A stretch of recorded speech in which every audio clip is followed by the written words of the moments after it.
Баршаларыңызға қайырлы күн. Бүгін сіздермен осындай дәмді әрі тез жасалатын тағам түрінің рецебімен ұсынамын. Видеоны соңына дейін көріңіздер.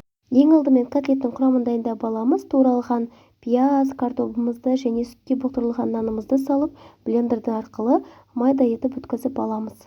Ыдысымызға өткізілген етімізді және де блендердан өткізілген картоптарымызды салып, үстінен тұз, қара бұрыш және котлетке арналған приправамызды салып аламыз.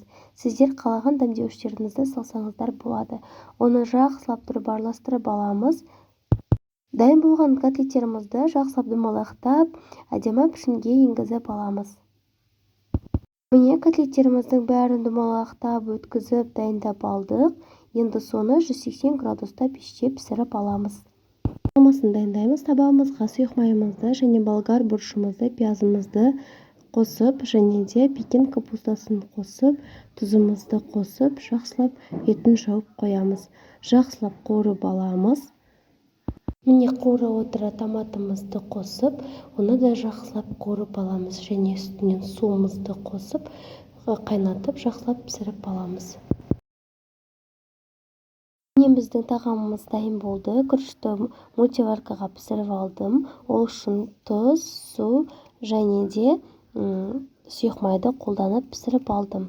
Сіздер де жасап көрсеңіздер болады. Өте оңай әрі дәмді болып шығады. Видеом сіздерге ұнаса лайк басып комментарий жазуды ұмытпаңыздар. Сіздермен болған Жансұлу.